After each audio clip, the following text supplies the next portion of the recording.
El sonido del silencio. El poder de la palabra. Lo divino y lo humano se dan la mano en Confidencias en el Camarote. Un programa dirigido y presentado por Ángel Oliveros.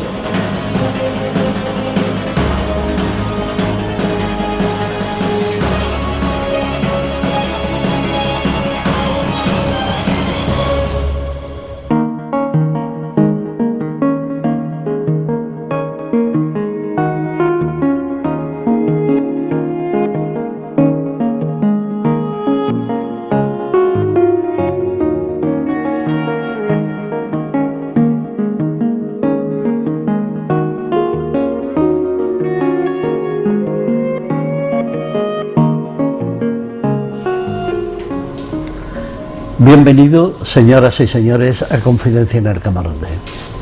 Queridas amigas y amigos, hoy tenemos con nosotros un nuevo programa de Confidencia en el Camarote, que como siempre intentamos con las personas que traemos a nuestro programa, introducirnos dentro de ese mundo desconocido para muchos de nosotros mismos, como somos nosotros mismos. Hoy tenemos con nosotros nuestro querido amigo Antonio Ruiz, que ha estado en nuestro programa no sé cuántas veces, muchísimas. Lo que pasa es que como nosotros nos hemos llevado casi un año sin hacer programa, más él también, que ha estado en unos estudios de cosas que a él le han interesado, retirado un poquito de todas estas cosas, pues resulta que hace tiempo que no lo vemos.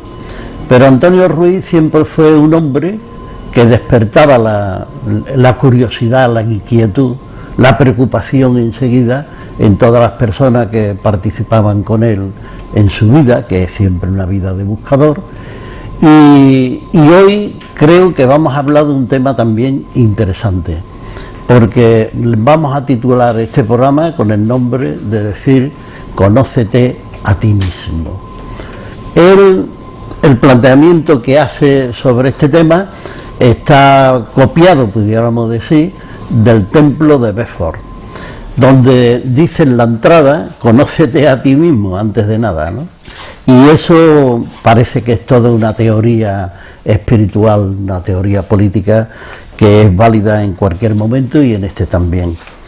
Él sostiene que al atravesar esta puerta se accedía a la iniciación, a los misterios y a la experiencia mística, pues a través del autoconocimiento se puede conocer los misterios insondables del multiverso.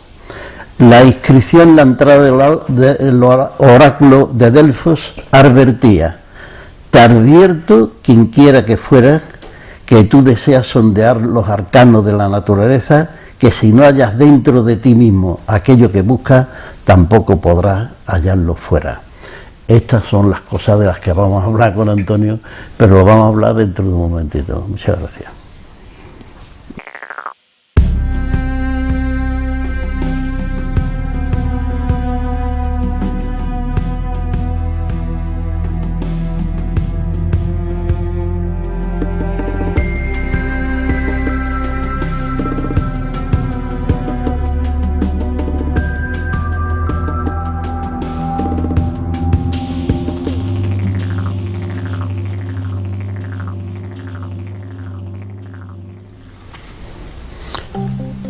Señoras y señores, bienvenidos a Confidencia en el Camarote. Estamos de nuevo en Confidencia en el Camarote y hemos comenzado nuestro programa con la presencia hoy entre nosotros de nuestro querido amigo Antonio Ruiz, que, como ya explicaba antes, lleva mucho tiempo sin venir por aquí, pero que él, todo el tiempo que ha faltado de estar con nosotros ha sido porque nosotros no hemos estado en el aire, o porque él ha estado haciendo unos estudios profundos en otro lugar donde ha sido imposible que pudiera estar aquí con nosotros.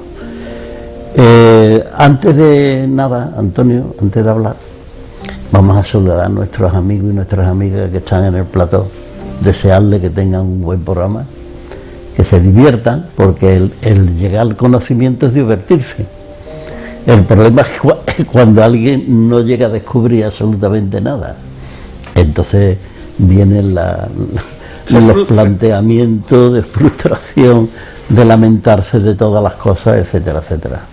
Pero bien, ese camino lo tenemos abierto, Antonio, ¿eh? Y hoy tú tienes una cuestión importante aquí, porque claro, hablar de conócete a ti mismo es un reto, porque está todo en el ser humano, absolutamente. Pues es el tema que está lo que no debería de estar, que debemos enseñar a nuestros oyentes y nuestros televidentes, porque creo que es un tema interesantísimo, ¿eh? Sí, señor. Porque en el camino del aprender siempre nos pasa lo mismo, al final llegamos siempre a conectar con nosotros mismos, y si tú no eres capaz de conocerte a ti mismo y cambiar tú mismo las cosas que te pueden afectar, no te la cambia nadie. Y esa es nuestra labor, por eso es la vida. Sí, señor. Bueno, pues cuéntanos algo. ¿Podemos empezar? Bueno, lo que os quiero plantear es la importancia del autoconocimiento, del conócete, de cara a cambiar un poco lo que está aconteciendo en el planeta, y también comprender cómo la carencia del conocimiento de uno, de lo que uno es y de los potenciales que tenemos, cómo al no aplicarlo el planeta también se degrada, porque no estamos apoyando el sentido del movimiento planetario, ¿no? ¿Qué es lo primero que tenemos que hacer para empezar el conocimiento? No buscar un método, porque el método siempre depende de alguien que ha encontrado un método, y entonces tú sigues un método y ese método te puede ayudar, pero si no conoces a alguien que te dé el método o te lo facilite, siempre puedes hacer algo, que es lo innovador, ¿no? Que es, ¿bien?, ¿qué me impide ser? ¿Dónde están los impedimentos? Claro, en el momento en que tú descubres que hay impedimentos que te bloquean, que te inhiben, que te frustran, está claro que el primer paso es dedicarte a observarte y empezar a ver cómo funciona el personaje con el que estoy identificado y que creo ser, y cada vez sustituye a mi ser. Y entonces, si empezamos a observarnos, empezamos a darnos cuenta de que la vida que estamos viviendo no la estamos viviendo nosotros. Estamos viviendo de cara a aparentar, a quedar bien, a que nos vean, a que nos digan lo bueno que somos, lo bien que lo hacemos.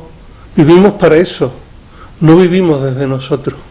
Pero claro, hasta que tú no descubras que tu vida la está viviendo tu personaje, o lo que llaman en psicología personalidad, está claro que tú no la estás viviendo. Y entonces ahí es donde empieza el interés de empezar a conocerte, para ser, simplemente ser. Y el planeta ahora mismo lo que necesita es que todos seamos. No le interesa beneficios, no le interesa copas de deportes ni medallas de oro. El planeta lo que quiere es que su sistema nervioso central, sus células, que somos los seres humanos, empecemos a estar un poquito más coherentes, empecemos a estar menos neuróticos, empecemos a ser más tolerantes, más compasivos. Pero claro, mientras yo esté en mi personaje, y todos los personajes son egoístas, mientras tú estés en el egoísmo, nunca vas a poder fluir con el planeta, nunca vas a poder apoyar al planeta. Y por supuesto, no te estás apoyando a ti, ni a tu pareja, ni a tu familia, ni a nadie, porque el ego lo que quiere es la satisfacción inmediata. Caiga quien caiga, sin pensar en nadie, solamente en ti. Y después están las trampas. Sí, yo es que pienso en los demás, yo ayudo mucho a los demás, sí, pero lo estás haciendo desde el personaje, porque lo que quiere es que te reconozcan, te acepten, y que tú desde ahí puedas manipular de alguna forma el medio en el que estás para poder seguir sobreviviendo desde el ego. Entonces tenemos que comprender cómo funciona esto, porque si no lo comprendemos no podemos meterle mano. Entonces estamos siempre dándole vueltas, todos muy new way, muy espirituales, pero en realidad la espiritualidad empieza con el autoconocimiento, que es lo que activa tu conexión con tu ser. Si no estás conectado con el ser, estás en el personaje. Si estás en el personaje, tú estás yendo en contra de la vida. Estás yendo en contra de lo que podríamos llamar espiritualidad, porque la espiritualidad es el ser encarnado aquí ahora. Si no llegamos a ese punto, lo que estamos es perdiendo la vida y degradando al planeta. Entonces el sentido del autoconocimiento es empezar a decir, bien, una sociedad compuesta de personas que se conocen, que funcionan desde todo lo que puedan ser en ese momento, que van dejando el egoísmo, que van dejando al personaje con el que están identificados, que se van desapegando, que se atreven a salir del área de confort, de la comodidad, de la seguridad, para arriesgarse a ser. Todo eso es lo que va a movilizar el cambio en el planeta. Mientras estemos en la comodidad, yo soy de izquierda, yo soy de derecha, yo soy blanco, yo soy negro, yo soy musulmán, yo soy cristiano, mientras estemos en esa dualidad de la mente, siempre vamos a estar separados, siempre vamos a estar hacia intereses individuales y no comunes. Lo único que podía unir a la humanidad es un grupo de seres que funcionan desde lo que en el núcleo más profundo hay, que es el alma, que es el ser que viene aquí a experimentar y a desarrollarse, a evolucionar, no a degradar y a destrozar un planeta tan maravilloso como este. Este planeta es un campo de experimentación para el ser, no es un espacio para beneficios, para terminar con los bosques o exterminar especies o seguir contaminando el aire, el agua. No hemos venido aquí a eso. La revolución va a empezar en el momento en el que un grupo de personas, más allá de que vivan más o menos, mejor o peor, sean capaces de arriesgarse y decir, no, el sentido de mi vida es este y yo apoyo este sentido, y desde este sentido que soy, no que pretendo ser, voy a conectarme con el planeta y voy a fluir. Entonces en ese momento habrá una revolución en el planeta. Mientras tanto, todos son películas y papeles, todos son personajes y máscaras. Y el tema es muy difícil, Antonio, porque nosotros desde que hemos nacido hemos llegado a este mundo a hacer nuestra experiencia, que la traíamos de otra vida, y resulta que nos encontramos una gente que ignoran totalmente ese niño, sus cualidades, a qué viene, le enseña su idioma, le enseña sus costumbres, le enseña sus defectos, le enseña todo eso, y ahora ese niño tiene que crecer y tiene que evolucionar desde ese punto para encontrarse con él mismo, con lo que trae, que a lo mejor lo que trae después llega a descubrir que puede haber un proyecto mejor todavía que el que ha traído. Pero todo eso, el cuerpo empieza a tener un poder que llega a anular el poder del individuo, que es la espiritualidad. Sí, es un sustituto. Gurdjieff hablaba de que el cochero del carro no es el dueño del carro, es el que va dentro del carro. El carro, que está tirado por 3 caballos, bien, pues un caballo es lo físico, lo mental y lo emocional. Claro, el cochero, que es el ego, se ha hecho dueño del carro, pero el que va dentro del carro, que es el alma, no le echan cuenta, ni escuchan las directrices, porque el sustituto, el ego, ha desplazado al alma. De tal manera, nosotros en la situación en la que nacemos es la apropiada, es la adecuada para el desarrollo.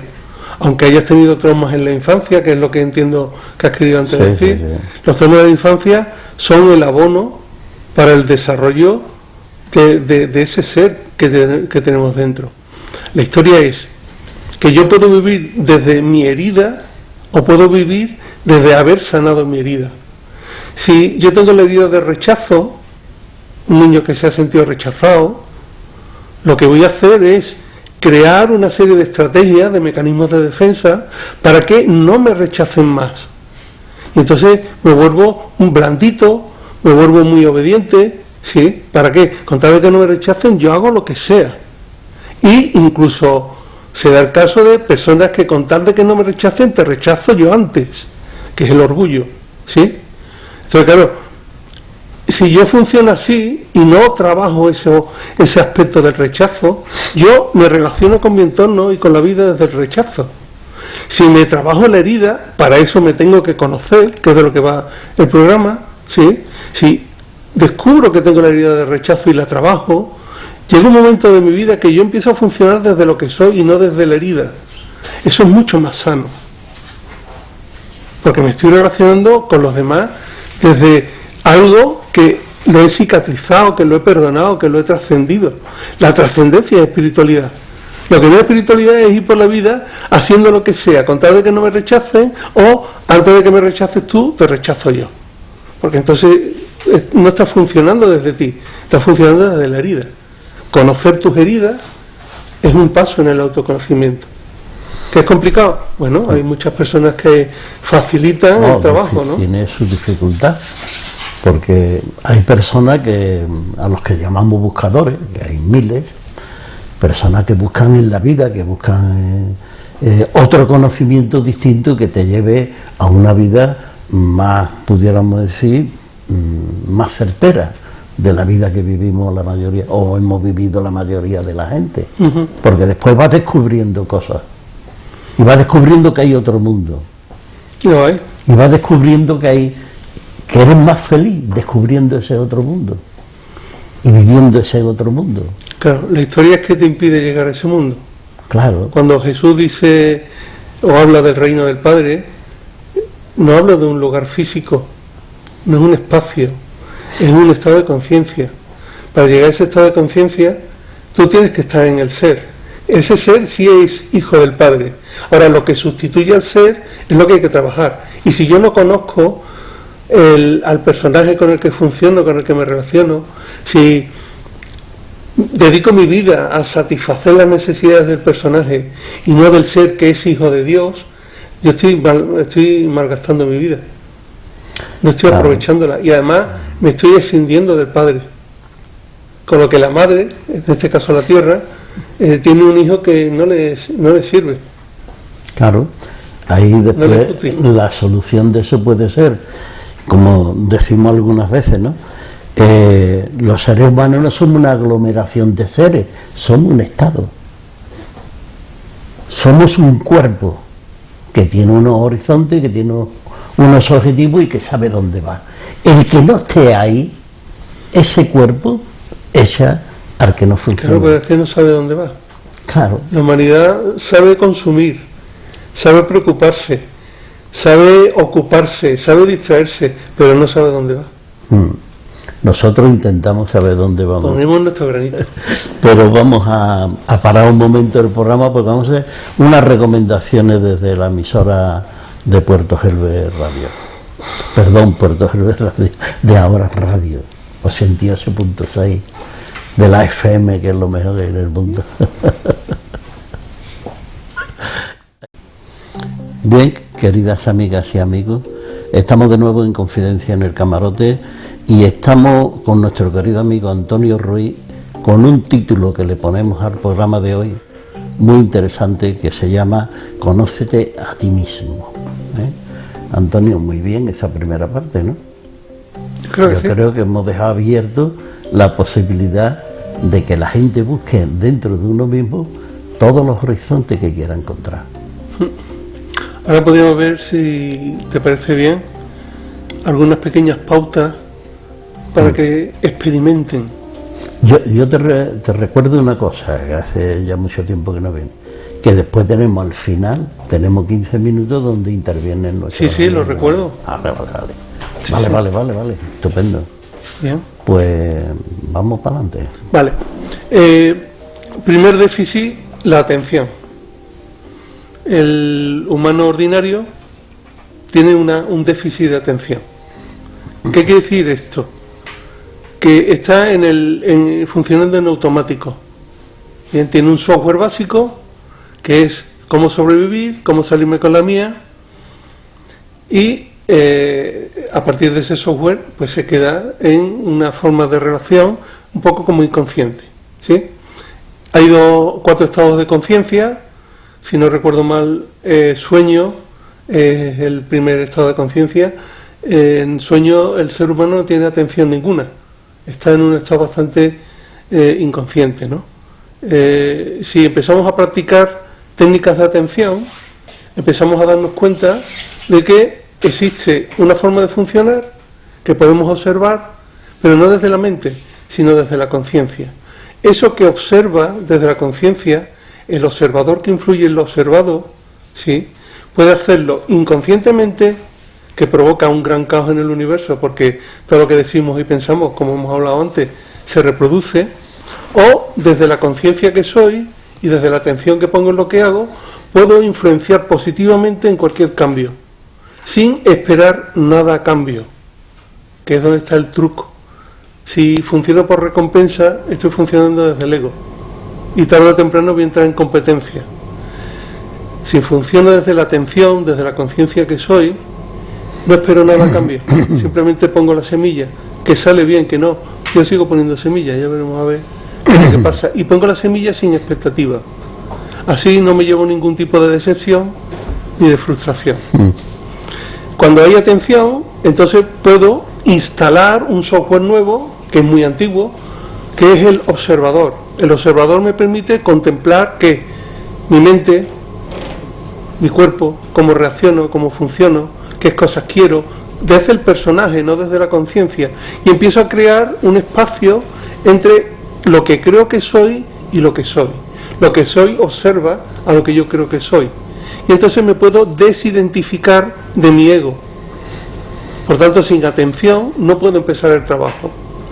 Segundo paso, puesto que tengo un poco de más atención y empiezo a observarme, empiezo a darme cuenta de qué es lo que no funciona bien, qué es lo que me produce desgracia y qué puedo hacer para estar en estado de gracia. Eso me permite actuar.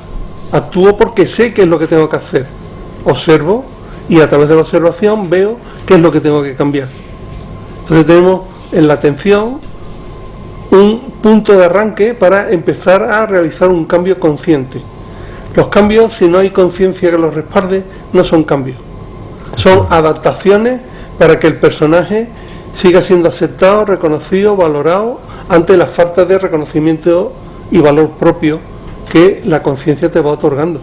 Bien. Entonces tenemos un primer paso, que es el estar atento y el empezar a observar. La observación, repito, me permite ver qué cosas no funcionan bien y puedo cambiar programas, puedo cambiar actitudes, puedo cambiar respuestas, y lo más importante, empiezo a dejar de manipular. Todos somos manipuladores. ¿Por qué? Porque el ego siempre quiere algo y lo quiere lo antes posible, y con tal de obtenerlo manipulo, engaño, chantajeo. Así se ha creado el niño, y el niño siempre va a imitar al padre, a la madre, a los dos. Somos imitamonos. Bien. ¿Qué ocurre? Que el niño imita y el niño intenta desarrollarse para sobrevivir. Programa muy antiguo. El ser humano tiene 3 cerebros. Tiene un cerebro reptil, que es el bulbo raquídeo, el tallo cerebral, y ahí está el software para sobrevivir. ¿Qué es el software para sobrevivir? 2 cosas básicas: comer y reproducirme. Cuando hablo de comer también hablo de beber. Claro, si yo como y me puedo reproducir, yo ya tengo lo básico, y con eso me conformo. Y ahí es donde empieza el estado de esclavitud del ser humano. El sistema sabe que funcionamos más en ese cerebro que en los otros 2, perdón. Entonces, ¿qué ocurre? Que mientras nos dan pequeñas migajas para estar satisfechos y en el área de confort, el ser humano se va adaptando, se va aguantando y se va quedando en un estado de cada vez menos libertad. Bien. Siguiente paso que podemos dar, empezar a ver de qué forma soy menos dependiente. El ser humano, cuando es dependiente, es esclavo, de alguna forma. Por supuesto, esto lo digo sin un enfoque estricto. Esto es muy amplio, muy gomoso. Hay personas que son rígidas, tienen un campo muy limitado, pero las personas con respecto van madurando, se van dando cuenta que hay un espacio más elástico que permite vivir con más fluidez, con menos tensión, ¿no? Llega un momento en el que, cuando nos damos cuenta que a menos dependencias tenemos, somos más libres, somos también, por tanto, más nosotros mismos, empezamos a darnos cuenta de que necesitamos muy poco. Llega un momento de tu vida en que te sobra todo, y es cuando te estás dando cuenta de que realmente puedes vivir con muy poco.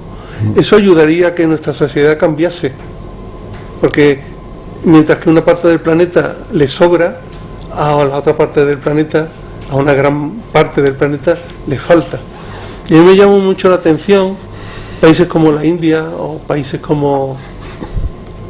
No, vamos a quedarnos en la India, que son humildes y con muy poco son felices, aunque lo pasen mal, aunque tengan ganas de comer y tengan una vaca y no se la puedan comer, porque tienen un criterio. En Occidente hemos perdido el criterio y lo hemos sustituido por dependencia. Entonces uno de los trabajos es, desde la atención y la autoobservación, ver cuáles son mis dependencias, cuáles son mis rutinas, cuáles son mis enganches, porque mientras eso exista ahí, eso es comida del ego. Mientras haya comida del ego, no voy a dedicarme a trabajar el alma, a conectarme con algo más trascendente. Me quedo en lo básico, en el cerebro reptil: comer, beber, reproducirme, si es que es reproducirme, que no es reproducirse. Hemos cambiado el instinto de procreación por la sexualidad cada vez más dura, ¿no? Entonces ahí también nos hemos perdido. Tenemos otro cerebro que es consecuencia de reptil, que es el mamífero, que es el sistema límbico, que es el cerebro de las emociones. Si mi planteamiento de vida está enraizado en el cerebro reptil, mi forma de relación a nivel emocional con la tribu, con la pareja o conmigo mismo, va a ser muy instintiva, muy animal. El mamífero se relaciona, es respetuoso, funciona en tribu, ¿sí? Ese cerebro lo estamos empezando a utilizar ahora, sobre todo a partir de los trabajos sobre inteligencia emocional, que nos han ayudado a comprender un poco el manejo de las emociones. No se enseña en las escuelas el manejo de las emociones. El tercer cerebro es el cerebro humano, que corresponde al neocórtex. El cerebro humano utilizamos el 10%, porque hay predominio del cerebro reptil. Todavía somos reptiles monos intentando llegar a la humanidad, y para llegar a la humanidad, hasta que no se integren esos tres cerebros, que se llama el tricerebro, vamos a estar siempre con dependencia, con guerra, en competir en vez de compartir, en lucha y en desgaste del planeta y de los recursos del planeta. Si queremos respetar al planeta, tenemos que empezar respetándonos a nosotros mismos. Y para respetarme a mí, tengo que descubrir si me estoy respetando a mí, a mi ser, o estoy jugando desde el ego al turismo espiritual, ¿no? Y eso requiere mucha atención, mucha autoobservación, y ya ir cambiando poquito a poco. Esto tampoco es una carrera, para eso está la reencarnación, para disponer de vida, de ajuste, reajuste, hasta que llegamos al núcleo y a lo que podríamos ser el trabajo crístico, la emanación de todo el potencial interno, ¿no? Ahí no llegamos. Estamos en una espiritualidad New Age, donde las religiones no han terminado de darnos lo que necesitábamos. Ellas sí han cogido lo que necesitaban, sí, claro. La filosofía va por un lado, la psicología va por otro, y esto lo he hablado en algún programa, y hay que refundir la filosofía y la psicología, porque de ahí va a salir la mayoría de las herramientas que necesita el ser humano para humanizarse. Porque ahora mismo lo que estoy viendo y lo que estoy sintiendo es que nos estamos deshumanizando. Cada vez hay más tecnología, cada vez hay más comunicación tecnológica y cada vez hay menos comunicación humana. Y el sistema está utilizando la tecnología para separarnos más y para hacernos más dependientes. Cuando lo sencillo es irte a un prado o irte a un bosque, irte a la playa, sentarte y comunicarte con esa grandeza, o utilizar la telepatía. No sé para qué necesitamos móviles si tenemos telepatía, aunque suene a locura. Cosa curiosa, al más uses el móvil, tú te habrás dado cuenta que lo uso un poco, más se bloquea la pineal. A más se bloquea la pineal, menos capacidad trascendente psíquica tengo, menos capacidad de telepatía, de autocuración, se bloquean los sistemas de homeostasis por culpa de los móviles. Entonces tenemos que empezar a usar las cosas con un criterio más ecuánime. Que tengo que llamar, lo uso, pero todo el día enganchado, todo el día desconectado de ti. Eso es una forma de desvirtuarnos y de deshumanizarnos. Entonces tenemos que empezar a darle un cambio a todo esto. Y hay que sacrificarse. Sacrificarse viene de sacrificio. Sacrificar es hacer un acto sagrado. O sea, usar menos el móvil lo puedes convertir en un acto sagrado. Siempre y cuando orientes ese tiempo a estar más conectado contigo y a dar más desde ti y no dar más desde el personaje que crees que eres. Gracias a la autoobservación, a la contemplación, podemos utilizar herramientas como el eneagrama. El eneagrama es un estudio que tiene unos 3000 años, se desarrolla en Mesopotamia. Los sacerdotes en Mesopotamia manejaban junto con la realeza el eneagrama y controlaban al pueblo desde el eneagrama. El eneagrama lo transmite en Europa Gurdjieff, que al final de los apuntes que os he traído he puesto algunas notas sobre él. El eneagrama permite estudiar, reconocer y trabajar los 27 prototipos que hay de personajes. Si eres capaz de observarte, si eres capaz de reconocerte, eres capaz de darte cuenta de que funciona desde uno de esos 27 personajes, y no hay que matar al ego, lo que hay es que sanarlo, porque necesitamos al ego para estar en esta dimensión. Claro. Bien. Entonces, con un sistema muy básico podemos empezar a humanizarnos, podemos empezar a dejar de ser egoístas y podemos empezar a plantar en este planeta algo que tenga un sentido mucho más trascendente. Hay una cosa, Antonio, que hay muchas civilizaciones que han tenido también esos principios como un principio de arranque. Por ejemplo, Jesús de Nazaret. Jesús de Nazaret plantea que lo mejor que te puede suceder en la vida es que declare a todos los demás inocentes de todo y que tú practiques el perdón. Eso ayuda muchísimo a encontrarte con ese ser humano que tú intentas buscar, porque tiene todas las claves para que se pueda llegar a eso. Claro. Pero ahora, Antonio, vamos a cortar un momento, pero volvemos enseguida. Bien, señoras y señores, queridas amigas y amigos, estamos en Confidencia en el Camarote y hoy estamos con nuestro querido amigo Antonio Ruiz, que ya ha estado en otras veces en nuestro programa, y estamos con un programa que va a tener un título interesante, que es, por ejemplo, Conócete a ti mismo. Es una provocación la que plantea el amigo Antonio Ruiz, porque ahí no te da maestros, ni te da enseñante, ni te da nadie, te da a ti mismo para que tú hagas tu trabajo de conocimiento. Entonces, empezamos con el tema de las preguntas, Antonio. Venga, vamos a echarlo. Y mi amigo Paco Domínguez es el que hace la primera pregunta. Antonio, buenas noches. Buenas noches. El autoconocimiento es la libertad más grande que puede tener una persona. Pero como estamos envueltos en el clima en que estamos, ¿qué asignatura en nuestro sistema educativo, qué asignatura es la que tú crees que falta o a partir de qué año tendríamos que estar dándola? Empezar con los padres, para empezar. El padre y la madre el que tiene que tener una base de autoconocimiento, y en la familia a los hijos empezar a transmitírsela, porque el sistema es anti-autoconocimiento. El sistema no quiere personas libres, quiere esclavos. Por tanto, va a hacer todo lo posible por el que no tengamos posibilidades de autoconocimiento. Como asignatura, pues humanidades, y dentro de humanidades autoconocimiento. Bien, Servando. Aquí he leído yo que el hombre moderno vive en el sueño, nace en el sueño, muere en el sueño. Entonces, ¿qué puede saber un hombre que se pasa todo el día durmiendo? Sí. ¿Trabaja su subconsciente? ¿Trabaja su mente cuando está dormido? No, esa frase es de Gurdjieff. Gurdjieff habla del primer estado de conciencia, que es el sueño, lo tenéis en la página 8.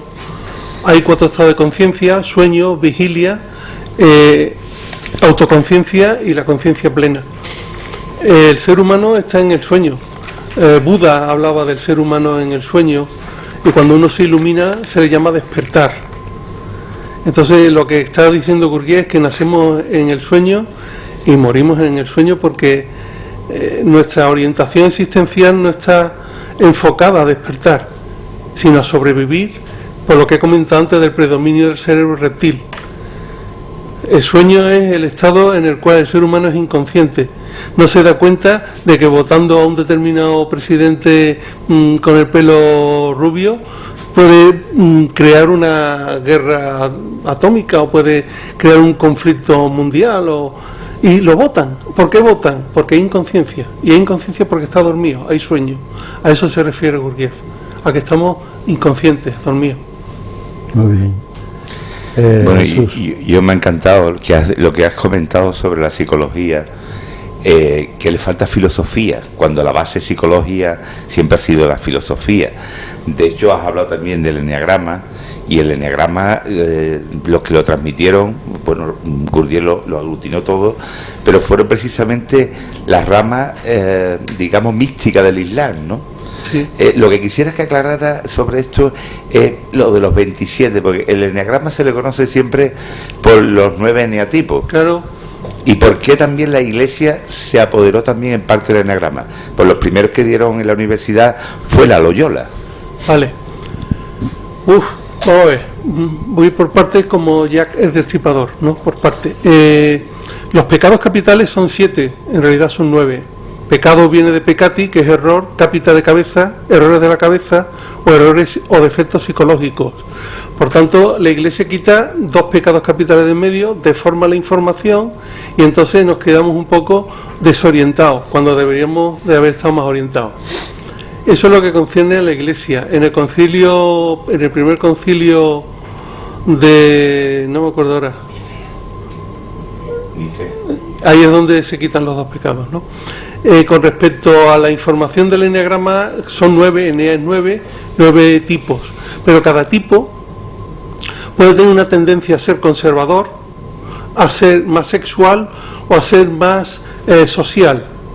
O sea que dentro de los 9, al multiplicarlo por 3 te da 27, y hay tendencias. De hecho, el eneagrama es algo dinámico, se está moviendo. La persona dentro del esquema del eneagrama se está desplazando a las alas, o a lo que lo sana, o a lo que lo degrada aún más.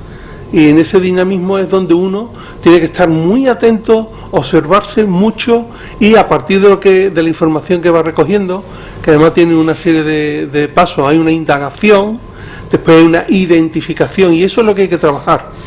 ¿Bien? Pero si no hay atención, no tengo capacidad de autoobservación y no tengo un mapa, que es lo que es el eneagrama, para saber cómo funciono con respecto a esos prototipos, pues resulta que yo no sé quién soy, ni tampoco sé por qué funciono, ni sé las causas de mis desgracias, ni de mi historia, ni de mis defectos psicológicos, ¿no? Entonces, el eneagrama es una forma de sanar el ego.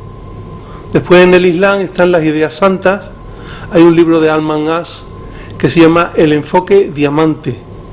Es un sufi y es interesantísimo, y te lo recomiendo si quieres profundizar en... Sí, me mandas un correo y ahí tenéis el correo. Muy bien. Marisol Pilar. Buenas noches, Antonio. Buenas noches, Marisol. Estabas hablando del autoconocimiento. ¿Cómo llegar a ser consciente de nuestra inconsciencia? Oh, eso es muy bueno. Hay que quitar los impedimentos, hay que quitar la educación, los prejuicios, hay que dedicar más tiempo a la contemplación. La contemplación, que los anglosajones llaman meditación, la contemplación es la vía para tú descubrir la inconsciencia. La mente, que está en estado inconsciente, no puede descubrirse a sí misma. Un problema que está en un nivel no se puede resolver en el mismo nivel, hay que subir un nivel más alto para verlo desde arriba. ¿Qué ocurre? que cuando yo estoy contemplando, yo estoy observando a mi mente y estoy observando su inconsciencia, el modo en el que funciona, incluso cómo es mi personaje. Y eso ya me está dando conciencia, porque tomo conciencia de cómo funciona. Bien, el personaje es inconsciente, está en el sueño, como preguntaba antes el compañero. En el sueño siempre estás en inconsciencia porque no te sientes dormido.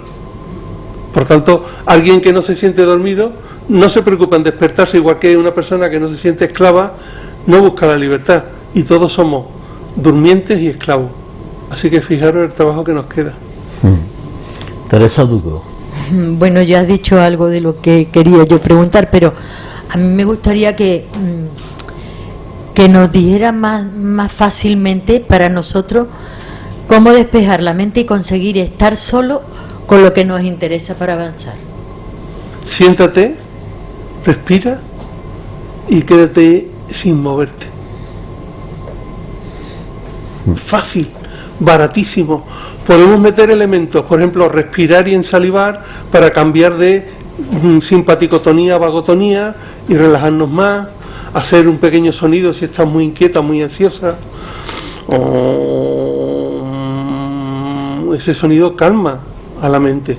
Bien, hay técnicas muy baratas que nos ayudan, porque las tenemos nosotros. El mayor laboratorio que existe en la naturaleza lo tiene el ser humano. Los mejores opiáceos que existen los fabricamos nosotros. La farmacia no fabrica eso, aunque lo intente.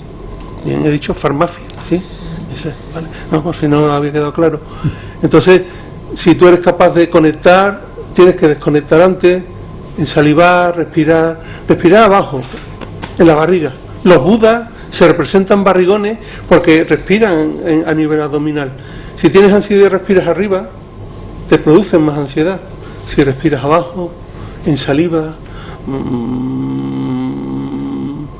todo el universo, el vacío, el sosiego, todo está aquí. Lo que pasa es que hay impedimentos, que es lo que preguntaba Marisol. Si quito los impedimentos, está ahí, siempre ha estado aquí. ¿Sí? Servando, ¿quieres intervenir? Sí. Mira, aquí he leído yo un apunte que dice que en todo trabajo hacen falta herramientas, lógicamente, ¿no? Pero esas herramientas que permitan pasar, valga la redundancia, el paso del personaje al ser. ¿Puedes ampliar un poquito ese paso del personaje al ser? Verá, alrededor del ser, el ser es una semilla. Viene aquí, nos encarnamos en esta dimensión, como somos seres espirituales, que evolucionan a través de la reencarnación, ¿no? Esa semilla, el alma, necesita de experiencias. Bien, con respecto a ese alma, va interaccionando con su entorno, va generando una serie de capas, de estructuras, con la idea de defenderse y sobrevivir. Bien, esas estructuras hay que eliminarlas, hay que erradicarlas para llegar a ese núcleo. Para llegar a ese núcleo hacen falta unas herramientas, las herramientas más accesibles y no dependientes de ningún guía, de ningún maestro ni de ningún gurú, son desarrollar la atención, ser capaz de estar aquí ahora, siendo consciente de lo que acontece, de lo que ocurre. Segundo, desarrollar la capacidad de autoobservación. Castaneda lo llamaba el testigo. Cuando yo soy testigo de cómo funciona mi personaje, me doy cuenta de los errores que comete y lo puedo sanar. ¿Sí? Ese es otro paso. El otro paso, pues, es la contemplación. La contemplación es la puerta del amor, es la puerta de la paz interna, porque lo encuentro yo dentro de mí. No necesito que nadie me lo reafirme, me lo confirme o me lo cuente. Lo encuentro, no lo busco, lo encuentro en mí. ¿Sí? Y la última, que yo siempre lo propongo a mis alumnos, es practicar un yoga. En mi caso yo hago un yoga taoísta que es el Qigong. Practicar algo que os ayude a tener una disciplina, a aprender a respirar, a tener conciencia corporal y a expresar las emociones. Yo cuando llegan los alumnos y veo o siento que están enfadados, ese día toca el tigre. Y vamos a hacer el tigre. ¿Por qué? Porque el tigre ayuda a exteriorizar la ira. Que estáis tristes, hacemos la grulla y nos movemos como la grulla, y el pulmón al oxigenarse más, va a recargarse, y el pulmón fuerte es el mejor antídoto contra la tristeza. El riñón fuerte es el mejor antídoto contra la depresión, fuerte energéticamente hablando. Y para que yo esté bien energéticamente tengo que tener un equilibrio entre la cabeza, el corazón y el centro motor y el cuerpo.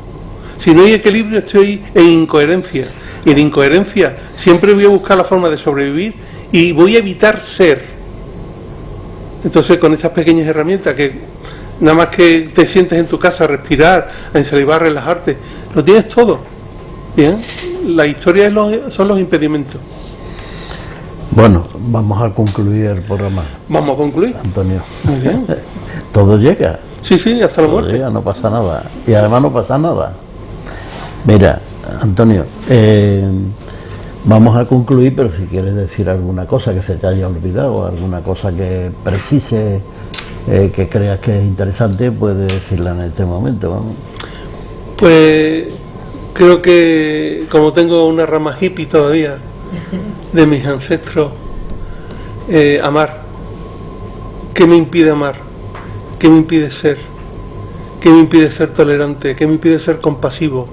¿Qué me impide dejar de destruir? ¿Qué me impide no ayudar? ¿Qué me impide? Y voy a encontrar a mi egoísmo siempre. Trabajaros el egoísmo. Es la única enfermedad radical que existe. Todas las enfermedades mentales, físicas y emocionales vienen del egoísmo. Y el egoísmo se arregla trabajando el enneagrama. Muy bien, Antonio. Bien. Pues ¡amar! vamos a despedirnos también de nuestros amigos que están aquí con nosotros hoy en el programa y decir cosas que tenemos que decir siempre, cada vez que hacemos un programa como este.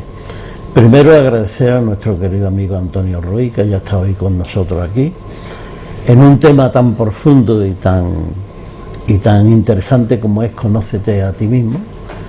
Y también habría que decir en este programa que nuestros programas fundamentalmente recorren en el camino de la radio y el camino de la televisión. En el camino de la radio estamos en la onda local de Andalucía, que es una cadena de emisoras municipales de más de 100 emisoras, y en la televisión estamos en YouTube, estamos en Facebook y estamos donde la gente nos quiere llevar por el mundo. Allí estamos nosotros.